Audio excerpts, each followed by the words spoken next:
گزشتہ اتوار کو جن آیات مبارکہ سے متعلق کچھ ذکر کیا گیا تھا، ان کا خلاصہ تھا کہ اللہ تعالی زمین پر اپنے رسولوں، اپنے پیغمبروں کی زبان یا ان کے دست مبارک پر جو معجزات اور آیات ظاہر فرماتا تھا یا ظاہر فرماتا ہے، وہ سب تخویف، ڈرانے کے لیے ہوتی تھی۔ معجزات انبیاء کے اور کرامتیں اولیاء کی۔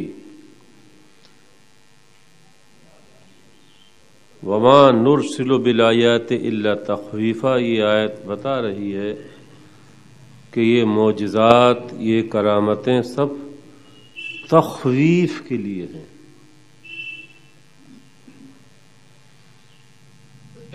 انبیاء کے معجزے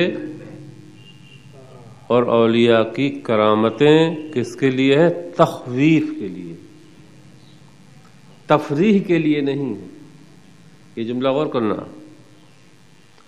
انبیاء کے معجزے اور اولیاء کی کرامتیں تخویف۔ وما نرسل بالآیات الا تخویفا، کہ ان کرامتوں کو، ان معجزوں کو بطور تفریح بیان کیا جائے، نہیں، تخویفا۔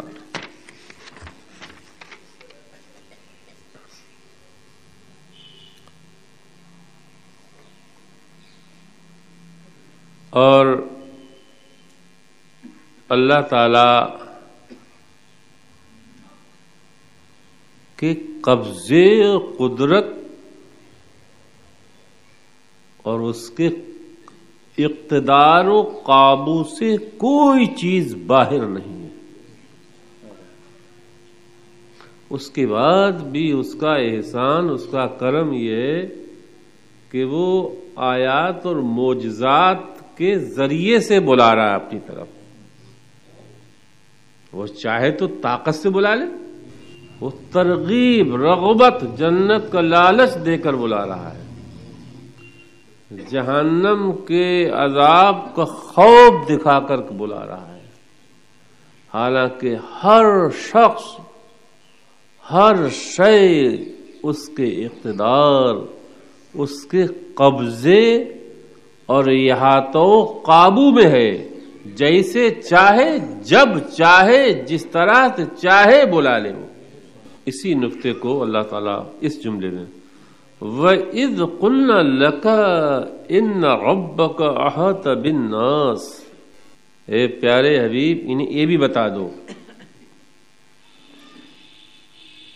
کہ جو آپ کی عداوت پر اترے ہیں، انحراف میں مبتلا ہیں، بغاوت کر رہے ہیں، دین کے، قرآن کے باغی ہیں، یہ شاطر ہیں، سرکش ہیں، یہ انہیں بتاؤ ان ربک احاط بالناس، آپ کا مالک، آپ کا رب سارے انسانوں کا احاطہ کی ہوئی، یعنی سب اس کے قابو میں۔ ایک بھی شخص اس کے قبضے اور اختیار سے باہر نہیں۔ فرعون زمانہ بھی اس کے قبضے میں تھا، وقت کا نمرود بھی اس کے قبضے میں تھا۔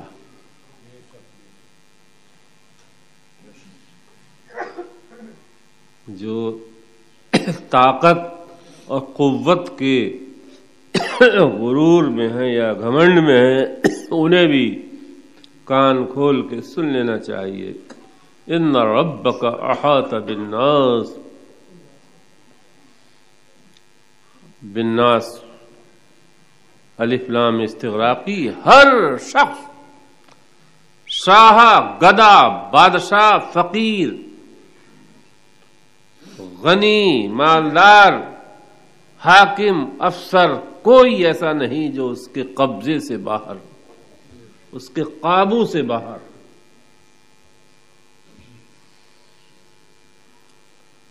علماً بھی اس کے احاطے میں ہے اور قدرتاً بھی اس کے احاطے میں ہے۔ یہ جملہ اللہ تعالیٰ نے اپنے حبیب کی تسلی کے لیے بھی نازل فرمایا۔ ہم فی قبضتہ، پوری کائنات خدا کے قبضے میں ہے، تو پیارے حبیب فمد لامرک ولا تخف احدا، اپنا کام جاری رکھیے، کسی سے مت ڈریے۔ زمین و آسمان کا ایک ذرہ بھی اس کے قبضے اور قدرت سے باہر نہیں۔ وما جعلنا الرؤیا التی اریناک الا فتنة الناس، چونکہ یہ سورہ اسراء ہے، سبحان اللہ، اب میں پھر چل رہا ہوں 1-2 سال، چونکہ 1.5 سال قریب تفسیر 1 سال بن رہی، اور سورہ اسراء کی تفسیر شروع ہوئی تھی، کچھ باتیں معراج کے متعلق۔ سبحان الذی اسریٰ بعبدہ لیلا من المسجد الحرام الی المسجد الاقصی، دوہرا تھوڑا تھا معراج کا ذکر اس سورت کے شروع میں، واقع معراج، سفر معراج کا ذکر اللہ تعالیٰ نے کی۔ سورت کا آغاز اسی سے کیا ہے، پھر اسی کا ذکر ہے۔ چونکہ یہ سورت مکی ہے، معراج کا واقعہ اللہ پاک کے پیارے حبیب کی مکی زندگی میں پیش ہوا تھا، پیش آیا تھا۔ رویا مانے دیدار، رویا مانے خواب کے بھی آتے ہیں، یا مراد ہے دیدار۔ وما جعلنا الرؤیا التی اریناک الا فتنة للناس، یہ جو اپنے دیدار کا واقعہ، معراج کا واقعہ جو ہم نے آپ کو دیا ہے، یہ بھی لوگوں کے لیے بڑی آزمائش ہے۔ فتنہ مانے آزمائش کے آتے، آزمائش۔ ارے منکر تو منکر رہے، مشرک تو مشرک رہے، جو کمزور ایمان رکھتے تھے ان کے بھی قدم ڈگمگا گئے، کچھ مرتد ہو گئے۔ ایسا کیسے ہو سکتا ہے؟ یہ ممکن ہی نہیں ہے کہ ایک انسان مکے میں لیٹا ہو ام ہانی کے گھر، اور پھر وہ ایک چند ساعت میں، چند لمحات میں وہ بیت المقدس ملک شام جا کر پھر آسمانوں کا سفر کر کے اور عرش فرش، جنت، دوزخ، سب کائنات دیکھ کر لوٹ آئے، کنڈی ہلتی رہے، بستر گرم رہے، یہ کوئی ماننے والی بات ہے؟ دیکھیے اس بات، پہلے جملہ کیا فرمایا گا؟ ان ربک احاط بالناس، ارے وہ خدا اس بات پر بھی تو قادر ہے کہ سورج رک جا۔ زمانہ جو منطقی یا فلسفی سائنس، زمانہ وقت ٹائم، وقت کسے کہتے ہیں؟ وقت کسے کہتے ہیں؟ زمانہ، یہ گھنٹے، یہ منٹ، یہ دن، یہ سال، یہ کیا، یہ سب وقت کے حصے ہیں نا، ٹائم کے حصے ہیں یہ۔ اور وقت کہتے ہیں ہوا الزمانہ ہوا حرکت غیر قارۃ۔ فلاسفہ جو جدید سائنس سے یہ تعریف وقت کی کیا کرتے ہیں ہمیں تو معلوم، لیکن جو ہم نے پڑھی ہے اپنے قدیم فلسفے میں، وہ وقت ٹائم کہتے ہیں یا زمانہ کہتے ہیں ایسی حرکت کو جو رکتی نہیں ہے، حرکت غیر قارہ۔ سیکنڈ کی گھڑی، سیکنڈ کی سوئی سے ہر آدمی کے کھٹ کھٹ کھٹ کھٹ کھٹ کھٹ کھٹ کھٹ کھٹ، حرکت غیر قارہ۔ اور سیکنڈ کے بھی حصے ہیں، اسے کیا کہتے ہیں انگریزی میں؟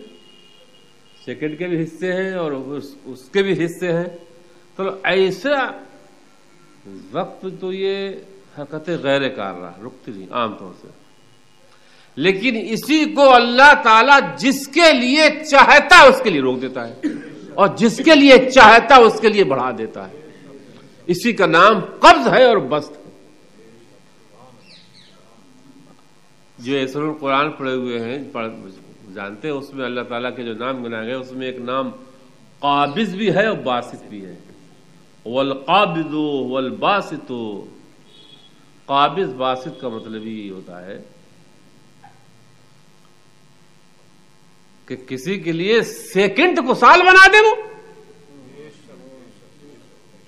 یعنی سیکنڈ میں سال والا کام کر دے، وہ ایک سیکنڈ میں وہ سال والا کام کر دے. تو یہ اس نے اپنی صفت بست کی جلوہ گری کر دی.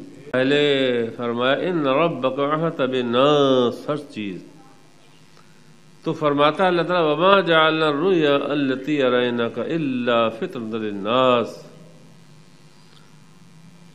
اے پیارے حبیب، آپ نے جو معائنہ کیا تھا، غور کرنا، آپ نے جو رویا کا معنی کیا کیا ہے، آپ نے جو معراج کی رات معائنہ کیا تھا، زمینی سارے عجائب و غرائب آپ نے ملاحظہ فرمائے، آسمان کے سارے عجائب آپ نے ملاحظہ فرمائے، جنت آپ نے دیکھی، دوزخ آپ نے دیکھی، وہاں پر حور و غلماں، نہریں، سدرہ پر آپ گئے، آسمان خامس، سادس، سابع، رابع، ثالث پر آپ گئے، کرسی سے آپ گزرے، عرش پر آپ گئے، جنت، دوزخ، ملک، فرش، عرش سب دیکھے. ارے تم نے اس دن تو خدا کو دیکھا ہے، خدا کو دیکھ کے آئے ہیں. یہ ہم نے کیا بنایا؟ لوگوں کے لیے آزمائش ہے. صداقت ملے گی وہ تصدیق کر دے گا، اور جس قسمت میں لعنت ہوگی وہ انکار کر دے گا. یہی ہوا کہ ابو جہل نے ارے مذاق بنانے لگا. جو غلام تھے، ارے دیکھو رات تو نئی بات بتائی، نکال کے لائے ہیں معاذ اللہ. ابو بکر سے بھی اس نے یہی بات کہی. تو آپ نے پہلے تو کہا کہ ایسا ہو سکتا ہے، تو آپ بڑا مشکل، ایسا تو غور کرنا پڑے گا. پھر اس نے کہا یہ بات تو محمد کہہ رہے ہیں تو ضرور ہو سکتا ہے، اگر وہ کہہ رہے ہیں تو پھر کوئی بات ہی نہیں. ایسا شاطر تھا ابو جہل، تو اب یہی تھا ایمان. اچھا یہ بات محمد نے کہی تو ضرور ہو سکتا ہے ایسا.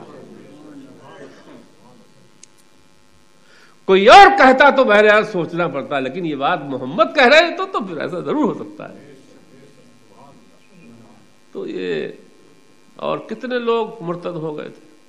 اللہ تعالی نے،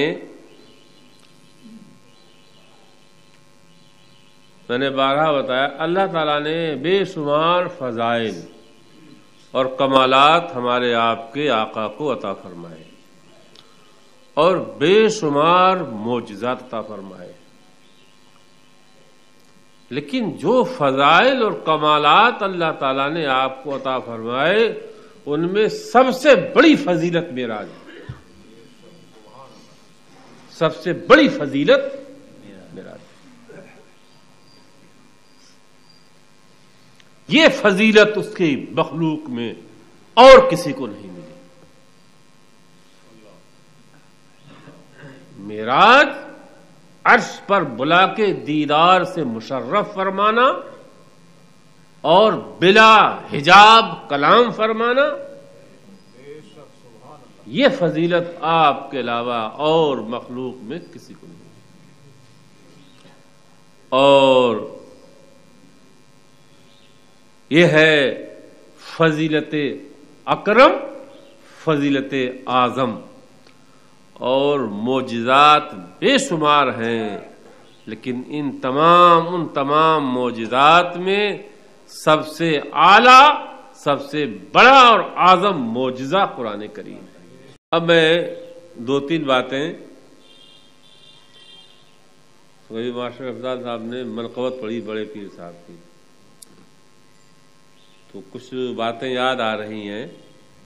آیت کا خلاصہ تھا کہ معجزات اور کرامتیں وما نرسل بالآیات الا تخویفا، اس کا نتیجہ جملے کی یہی ہے کہ معجزات انبیاء کے اور کرامتیں اولیاء کی تخویف کے لیے ہوتی ہیں، ڈرانے کے لیے۔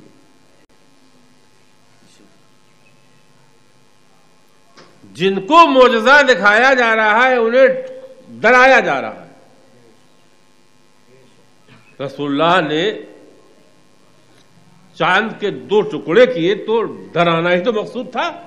اولیاء اکرام کی جو کرامتیں ہوتی ہیں یہ ہمارے آپ کے نبی کے معجزے کا پرتو ہے۔ جو ولی ہوتے ہیں، جو ولی، میں شعبدے بازوں کی بات نہیں کر رہا ہوں۔ عربی کا مقولہ ہے النبوۃ دثار والولایت شعار۔ دثار، شعار اور دثار سمجھو۔ شعار کہتے ہیں اس کو اور دثار کہتے ہیں اس کو۔ عربی میں شعار کہتے ہیں، جو استر بولتے ہیں اس کا بولتے ہیں، یہ اسے بولتے ہیں شعار، اور اسے بولتے ہیں دثار۔ یا ایھا المدثر، جو قرآن میں ہے نا، یا ایھا المدثر قم فانذر۔ مدثر، مدثر اسی دثار سے بنا ہے۔ درسگاہ میں جب لڑکے بیٹھے تب پڑھانے میں تھوڑا سا یا ایھا المدثر، تو یہ ہے شعار۔ عربی ادب، عربی لٹریچر جب پڑھاتا ہوں تو میں تھوڑا اسی طرح سے، تو یہ ہے شعار اور یہ ہے دثار۔ دثار کہتے ہیں ظاہر کو اور شعار کہتے ہیں باطن کو۔ چونکہ یہ استر اندر ہوتا ہے اور یہ ابرا، اسے ابرا بھی ساتھ اردو بولتے ہیں، ابرا بولتے ہیں آپ جانتے ہو جو آپ ہے، تو یہ ابرا اور یہ استر ہے، تو ابرا اوپر ہوتا ہے، استر، تو اسی کو کہا گیا ہے عربی میں النبوۃ دثار والولایت شعار۔ یعنی ولایت چھپانے کی چیز ہے اور نبوت بتانے کی چیز ہے۔ اور کریے، بتانا مقصد ہے، ولایت چھپانے کی چیز ہے اور نبوت بتانے کی چیز ہے۔ انی رسول الیکم، اے لوگوں میں تمہارا رسول ہوں۔ تو رسالت اور نبوت ظاہر کرنے کی چیز ہے اور ولایت چھپانے کی چیز ہے۔ لیکن آج اس لیے اگر کوئی عالم مولانا ہے، صحیح عالم کتاب و سنت ہے، اور کسی بستی میں گیا ہے تو وہ کہہ سکتا ہے کہ لوگوں میں عالم ہوں کتاب و سنت کا، اس لیے وہ کہہ سکتا ہے، اس لیے نہیں کہ میں میری تعظیم کرو بلکہ مجھ سے استفادہ کرو۔ لیکن ولی کے لیے بہرحال ہے کہ وہ اپنی ولایت کو چھپائے۔ تو کرامت بھی تو معجزہ ظاہر کرنے کی چیز ہے اور کرامت، لیکن جب اولیاء اللہ دیکھتے ہیں کہ یہاں پر اب دعوت اور تبلیغ سے کام نہیں چل رہا ہے تو پھر وہ کبھی کبھی کرامت ظاہر کرتے ہیں، لیکن تخویفہ، ڈرانے کے لیے۔ تو کرامتیں بھی جو ہوتی ہیں وہ ڈرنے کے لیے اور ڈرانے کے لیے، تو کرامت دیکھ کے لوگوں کو ڈرنا چاہیے۔ اسی کو اللہ پاک فرماتا ہے وَمَا نُرْسِلُ بِالْآيَاتِ إِلَّا تَخْوِيفًا۔ حضور سیدنا غوث اعظم، کیا بتاؤں ہماری قوم، اللہ تعالی نے شیخ عبد القادر جیلانی بڑے پیر صاحب رضی اللہ تعالیٰ عنہ کو یقینی طور پر بے شمار کرامتیں عطا فرمائی۔ جو آپ کی زندگی کی سب سے بڑی کرامت ہے وہ یہ ہے کہ آپ نے پوری زندگی کتاب و سنت، قرآن و حدیث کی خدمت میں گزاری ہے، اور آج انہی کے بہت سے نام لیوا بالکل شعبدے بازیاں کر رہے ہیں، تماشے کر رہے ہیں، اور کیا علم اور کیا قرآن اور کیا حدیث۔ 40 سال زندگی تو مکمل درس و تدریس اور واضح و بیان ہی میں گزری ہے۔ 470 ہجری میں آپ پیدا ہوئے جیلان یا گیلان میں، اور 561 ہجری میں وصال فرمایا، تو اس 92 سال کی عمر میں 28 سال تو تحصیل علم میں گزرے ہیں۔ تحصیل علم، آپ خود فرماتے درست العلم حتی صرت کتبا، اور کرنا لگا قصیدہ غوثیہ ہے، بس ہم لوگ تو برکت کے لیے صرف پڑھتے ہیں۔ فرماتے درست العلم حتی صرت کتبا، غوث عالم فرماتے ہیں میں نے اتنا علم پڑھا، اتنا علم پڑھا، اتنا علم پڑھا کہ میں کتب بن گیا، غوث بن گیا۔ ذرا غور کریے، یہاں پتہ کیا لگ رہا ہے؟ آپ ولی، پیدائشی ولی تھے، لیکن مرتبہ قطبیت، مرتبہ غوثیت، قطب الارشاد، غوث زمانہ، یہ مقام اللہ تعالیٰ نے، غور کرنا ذرا، درست العلم حتی صرت قطبا، یہ خود غوث اعظم فرما رہے ہیں میں نے اتنا علم پڑھا، اتنا علم پڑھا، اتنا علم پڑھا کہ میں قطب بن گیا۔ اسی سے علماء فرماتے ہیں ولایت اور قطبیت کی بنیاد تو صداقت پر ہے، لیکن قطبیت اور ولایت کا راستہ ایک ہی ہے، وہ ہے علم۔ بلا علم کوئی ولی نہیں ہو سکتا، شوبدے باز تو ہو سکتا ہے، نمائش کرنے والا تو ہو سکتا ہے، لیکن خدا رسیدہ، خدا بند قدوس کا مقرب بلا علم کے نہیں ہو سکتا۔ 18 سال کی عمر تک آپ نے جیلان میں پڑھا، گیلان جسے کہتے تھے اس زمانے میں، عجم کا علاقہ تھا یہ، اور وہاں جتنے علماء تھے جب علم کی پیاس نہیں بجھی تب آپ نے بغداد کا سفر کیا، اور بغداد کے سفر میں جو واقعہ آیا وہ آپ کی سراپا صداقت، ولایت کی بنیاد، آپ کی کتاب ہے غنیۃ الطالبین عربی میں، تو اس میں آپ نے ایک باب باندھا ہے صداقت کا، سچائی کے بغیر انسان ولی ہو ہی نہیں سکتا۔ اور جو راستے میں واقعہ پورے قافلے کے ساتھ آیا تھا اور جو ڈاکو نے کیا تھا، اور وہاں پر ایسے عالم میں بھی آپ نے سچائی کے دامن، اور یہ سبق آپ کو کس نے دیا تھا؟ شیر خارگی کے زمانے میں آپ کی ماں نے آپ کو یہ دودھ میں گھٹی میں پلا دی تھی صداقت، ہدایت کا راستہ۔ ہاں یہ اور بات ہے، چاہے آدمی ظاہری طور پر کسی کی بارگاہ میں زانو ادب طے کرے اور باضابطہ سبقن درسن جیسے کہ آج کل اداروں میں پڑھایا جاتا ہے، اور اگر یہ طریقہ کسی نے نہیں اپنایا ہے تو اللہ تعالیٰ مقرب ولی دوست بنانے سے پہلے وَعَلَّمْنَاهُ مِن لَدُنَّا علم لدنی، تو اللہ تعالیٰ اسے پہلے اپنے پاس سے علم عطا فرماتا ہے، پھر ولایت عطا فرماتا ہے۔ اس لیے کچھ ایسے اولیاء ملتے ہیں تاریخ میں کہ جنہوں نے بظاہر درسگاہ میں کتابوں کے ورق نہیں پلٹے ہیں، لیکن بڑے بڑے علماء ان کی بارگاہ میں زانو ادب جا کے طے کرتے تھے۔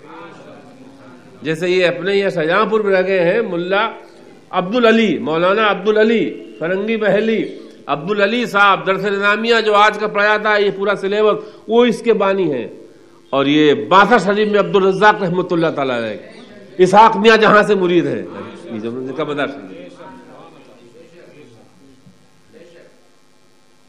ایسے ایسے عالم مولانا ان کے پاس جاتے تھے اور اپنے مسئلے حل کراتے تھے، حالانکہ وہ بظاہر پڑھے ہوئے نہیں تھے، بظاہر۔ لیکن کیا ہوتا ہے، ایسے کچھ افراد ہوتے ہیں کہ جب اللہ تعالیٰ انہیں اپنا مقرب، اپنا ولی بناتا ہے، ان کی زبان سادہ ہوتی ہے، جس علاقے کے ہوتے ہیں وہی زبان بولتے ہیں، لیکن وہ لوگ علم کے دریا بہاتے ہیں۔ کل ملا کے ولایت کا راستہ ایک ہی ہے، وہ ہے علم، وہ ہے علم۔ اور غوث اعظم شیخ عبد القادر جیلانی بڑے پیر صاحب رضی اللہ تعالیٰ عنہ کی زندگی تو پوری کتاب و سنت کی علم کی اشاعت میں گزری ہے، اور دین کی خدمت تو انسان دین کا احیاء، ارے آپ کا ایک لقب ہے محی الدین، دین کو بلا قرآن و حدیث کے علم کے کوئی زندہ کر ہی نہیں سکتا ہے، محی الدین۔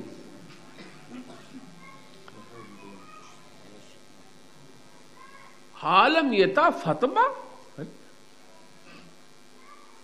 صرف بغداد یا اس کے آس پاس اطراف اور گاؤں دیہات کے ہی استفتے آپ کی بارگاہ میں نہیں آتے تھے، دوسرے ملکوں سے بھی استفتے سوالات اور فتوے آپ کی بارگاہ میں آتے تھے، اور ایسا نہیں ہوتا تھا کہ یہ فتوے یہ 4 روک دو، لفافے رکھ دو، کل لکھے جائیں گے، پرسوں لکھے جائیں گے، جیسے ہی آپ کی ڈیسک یا ٹیبل پر پیش ہوتے تھے، بلا کتابیں نکالے ہوئے، بلا کتابیں پلٹے ہوئے، ہر سوال، ہر استفتے کا جواب فوراً دیا جاتا تھا۔ یہ علم کا عالم ہے۔ ہم جیسے تو چلو بھائی وہ نکالو کتاب، تو بحر الراج نکالو، تو کنز الدقائق نکالو، در مختار نکالو پہلے، اور پھر وہ چلو رد المحتاج نکالو، پھر چلو شرح وقایع نکالو، پھر ہدایہ نکالو، کہ فتح القدیر نکالو، کہ وہ بنایا نکالو، کہ عنایہ نکالو، کہ عینی نکالو، کہ فتح رضویہ نکالو، جو بہار شریعت نکالو، تب دیکھیں گے، چلو کل لکھیں گے، پرسوں لکھیں گے، کچھ نہیں، جیسے ہی پیش ہوا ٹیبل پر فوراً قلم اٹھاؤ، علم، یہ آپ کے علم کا عالم تھا۔ اللہ کیا کہوں، کیسے وقت سے ہم گزر رہے ہیں، اور ایک سبجیکٹ کے پروفیسر نہیں تھے غوث اعظم، ایک سبجیکٹ کے نہیں۔ آج لوگ بڑے بڑے اداروں میں 3-3 ڈھائی لاکھ روپے دیتے ہیں، اور ایک سبجیکٹ کی وجہ سے وہ مانے جاتے ہیں۔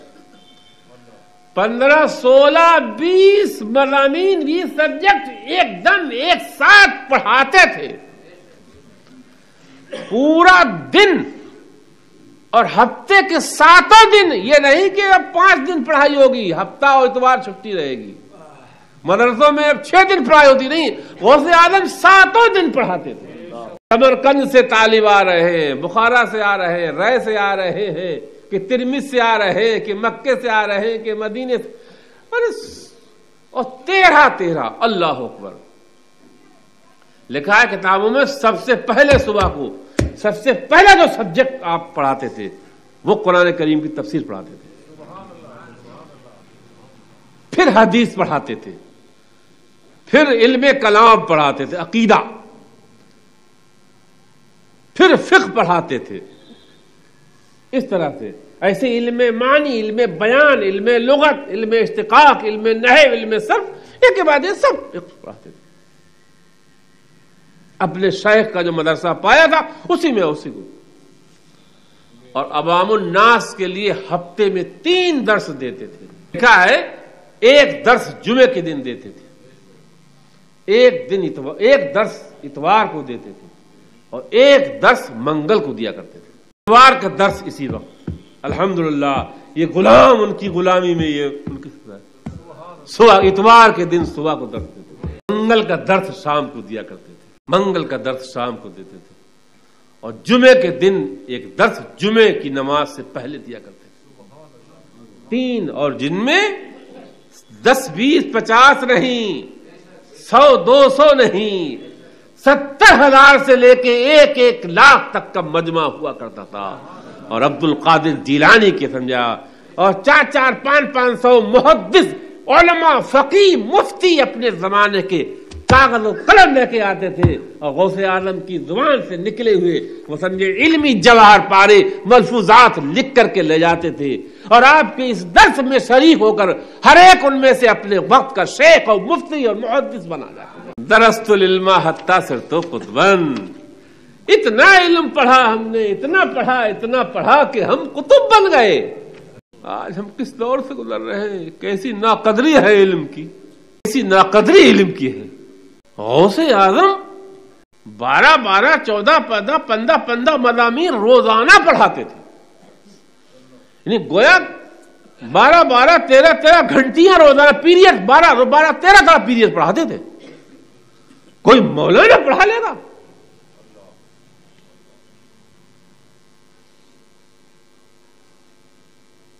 انیس سو 87 میں البتہ ایک وقت ایسا گزرا میرے ساتھ بھی کہ الحمدللہ اس فقیر نے بھی غوث اعظم کی غلامی میں 13 پیریڈ پڑھا ہے 1987 میں۔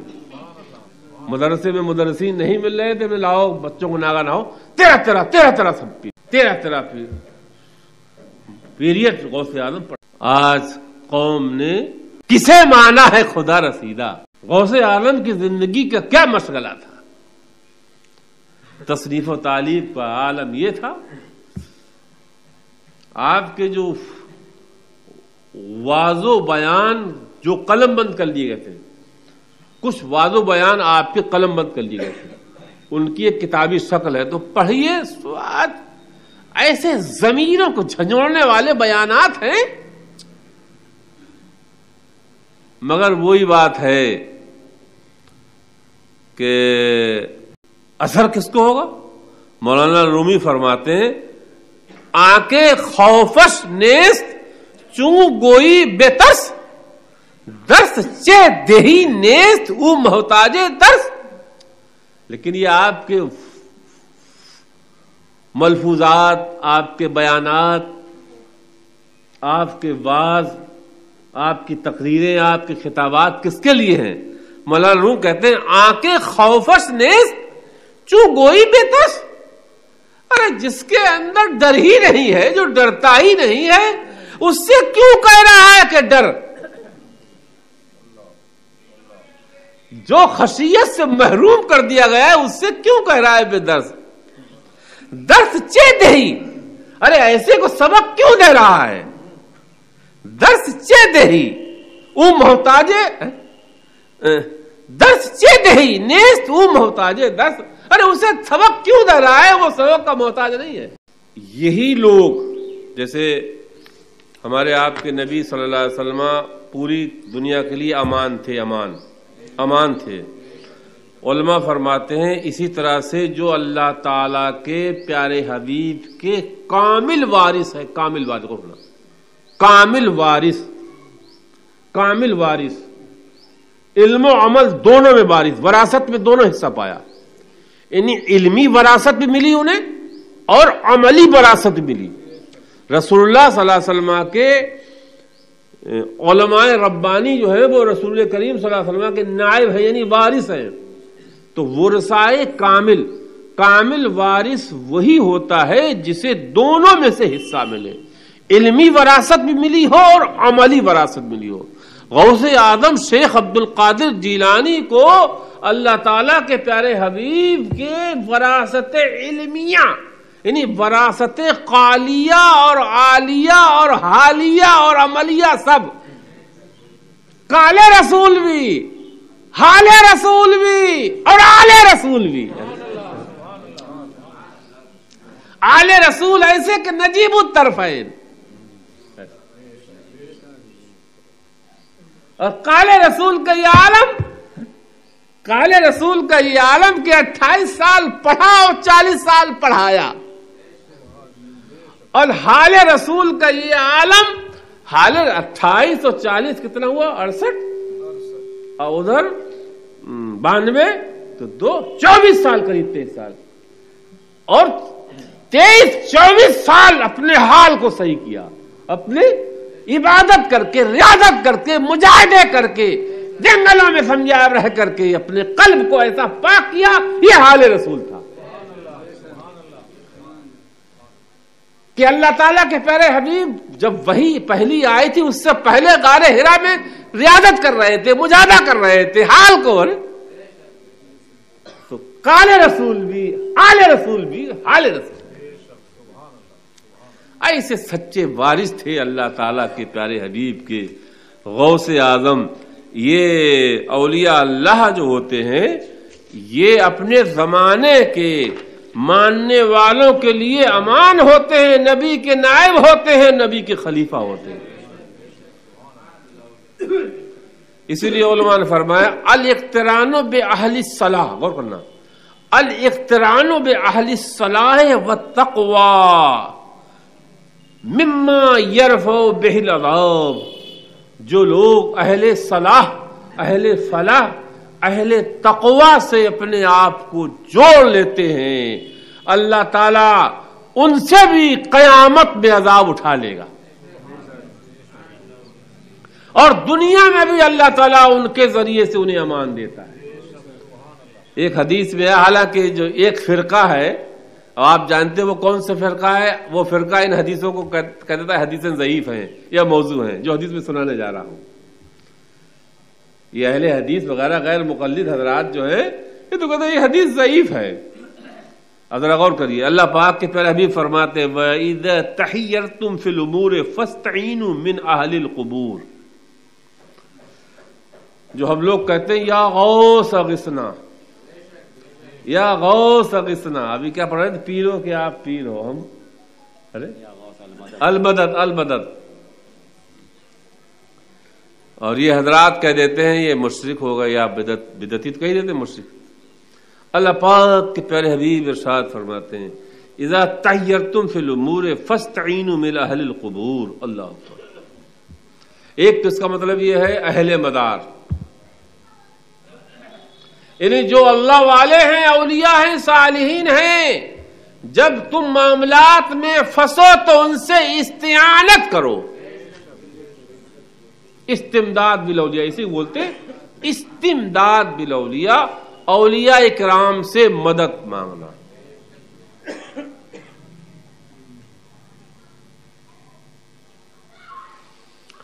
جو وقت سے پہلے مر گئے، یعنی جنہوں نے دنیا میں اپنے نفس کو مار لیا، وہی اہل صلاح ہیں، وہی اہل فلاح ہیں زندگی میں بھی۔ ایک بولتے ہیں، ایک ہے صالح حی، ایک ہے صالح میت۔ صالح حی اور صالح میت۔ صالح حی کا مطلب زندہ ولی، ایسے کہہ لیجیے آپ، جو آدمی زندہ ہے اور نیک ہے بھی، اور ایک وہ نیک آدمی جو انتقال کر گیا۔ تو صالح میت کا مطلب انتقال شدہ نیک، جو اولیاء اللہ ہے، اور ایک ہے صالح حی۔ ہماری قوم کی ایک وہ رہی کہ جب تک زندہ رہے، ہم نے دیکھا کئی بزرگوں کو، جب تک زندہ رہے لوگ کیڑے بینتے رہے، اور جب انتقال کر گئے تو مناروں پہ لوٹ رہے۔ محمد صحابی صاحب فرماتے ہیں، کتاب ہے تفسیر کی صحابی، تو یہ ہے کہ صالح حی افضل ہے یا صالح میت؟ سمجھ میرا جملہ، صالح حی یعنی وہ نیک جو زندہ ہے بھی، اور ایک وہ نیک جو انتقال کر گیا، تو ان میں افضل کون ہے؟ مطلب کس سے فائدہ حاصل کرے؟ تو فرماتے ہیں صالح حی افضل ہے۔ یہ لوگ کہتے ہیں شرک، غور کرنا، اولیاء اللہ سے استمداد کو یہ حضرات کیا کہتے ہیں؟ ذرا غور کرنا، ہم ان حضرات کے لیے بات کہنے جا رہے ہیں جو تھوڑا کنفیوز ہو رہے ہیں۔ اسے یہ کہتے ہیں حضرات، یہ بریلویوں کا عقیدہ ہے۔ ذرا غور کرنا، بریلویوں کو جوڑتے ہیں اعلیٰ حضرت کی زندگی سے، تو ظاہر بات ہے اعلیٰ حضرت کی جو خدمات ہیں یہ بھی سب 150 سال کے اندر کی۔ اچھا، یہ جو غیر مقلد ہے یہ کتنا پرانا ہے، اس کو بھی جانتے سب لوگ۔ اولیاء اللہ سے استمداد کرنا یہ بریلویوں کا فعل ہے، یہ کہتے ہیں لوگ، اور یہ بریلوی بدعتی ہے یا مشرک ہیں؟ یہ تو ہم 150 سال کو نکالے دے رہے ہیں۔ چلو آگے چلے پھر، کہ ایک بہت عجیب نقطہ مل رہا ہے مجھے۔ سعدی شیرازی، حافظ شیرازی، غور کرنا ذرا، مولانا احمد رضا خان صاحب تو 1272 میں پیدا ہوئے اور 1340 میں انتقال کر کے وصال فرمایا۔ اب چلیں ہم حافظ سعدی شیرازی، شیخ سعدی، اور انہی کے ہم زمانہ آس پاس کے ہیں حافظ شیرازی۔ 600-700 برس پہلے چلے نا، تو یہ دیکھنا کہ 600-700 برس پہلے کے اولیاء کا عقیدہ کیا تھا، علماء کا۔ ظاہر بات ہے جو ان کا عقیدہ ہوگا وہی صحیح ہوگا۔ چونکہ اس وقت نہ وہابیت تھی، نہ دیوبندیت تھی، نہ بریلویت تھی. اس وقت دنیا میں دو ہی فرقے زیادہ مشہور تھے، ایک اہل سنت والجماعت اور دوسرے شیعہ. مسلمانوں میں دو ہی فرقے تھے. غور کریے، حافظ شیرازی شعر سنیے، فارسی کا ہے. کہتے ہیں مدد از خاطر رندہ طلب اے دل ورنے. غور کرنا، یہ کہتے ہیں بریلویوں کا عقیدہ ہے. ارے بریلویوں کو ہے، یہ دیکھو 800 برس پہلے کے علماء اور اولیاء کا ہے. کہتے ہیں مدد از خاطر رندہ طلب اے دل ورنے. اور کرنا، مدد از خاطر رندہ طلب اے دل ورنے، کار سابست مبادہ کے خطائے بکنیم. اللہ اکبر. کہتے ہیں اے دل، اپنے بارے میں کہتے ہیں، خود اپنا عقیدہ بیان کر رہے ہیں. اے دل خاطر رندہ، رندہ فارسی میں رند کہتے ہیں اللہ والے کو. رند دیکھنا خدا کی محبت میں سے، رند کہتے ہیں شرابی کو، رند کہتے ہیں فارسی کو. یہ مراد ہے میں محبت الہی، خدا کی محبت، جس نے خدا کی محبت کا جام پی لیا. رندہ سے مراد یہاں پر ہے جس نے خدا بند قدوس کی محبت کا جام پیا اور مست ہو گیا. خدا کی محبت کا جام پی کے مست ہے، دنیا مافیا سے بیگانہ ہے.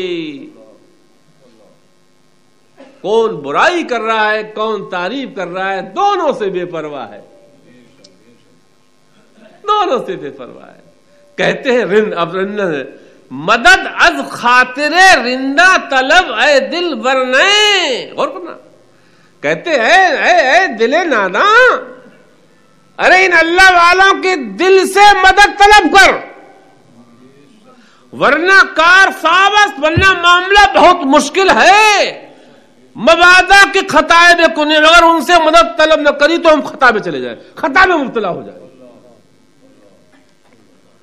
اب بتاؤ اگر یہ شرک ہے تو معاذ اللہ یہ حافظ شیرازی اتنے بڑے ولی، کتنے پرانے، اعلیٰ حضرت مولانا احمد رضا کے، پھر تم کہہ رہے ہو کہ یہ وہ معاذ اللہ. ارے اللہ اکبر. اب یہاں پر ایک اور نقطہ یاد آ رہا ہے لیکن ٹائم زیادہ. استغفر اللہ ربی من کل ذنب. اب یہ بات رہ گئی ہے خوف. خوف، اس خوف پر میں آئندہ اتوار کو انشاءاللہ کچھ عرض کروں گا. دیکھو غوث اعظم کا خوف، اور غوث اعظم سے پہلے جو امام گزرے ہیں، غوث اعظم کے بارے میں بھی ہے کہ آپ امام شافعی، امام احمد بن حنبل کے، دونوں اماموں کے اس پر فتویٰ دیا کرتے تھے. ایک امام کا نہیں، دونوں اماموں کو، جس کا وہ فتویٰ دیتے. کتنا علم دیا ہوگا اللہ تعالیٰ نے. امام شافعی کا خوف دیکھنا ہے ہمیں، امام اعظم کا خوف دیکھنا ہے، امام مالک کا خوف دیکھنا ہے، امام احمد بن حنبل کا خوف دیکھنا ہے، پھر ابو بکر صدیق کا خوف دیکھنا ہے، عثمان غنی کا خوف دیکھنا ہے، مولا علی کا خوف دیکھنا ہے. فاروق اعظم کے خوف کا تو یہ عالم تھا کہ خدا کے خوف سے اتنے آنسو بہتے تھے کہ رخساروں پہ نالیاں بن گئی تھی. اس خوف پہ انشاءاللہ ہم اگلے اتوار کو بات کریں گے. استغفر اللہ ربی من کل ذنب واتوب الیہ. یا اللہ الرحمن الرحیم دل ہمارا کن مستقیم. مولا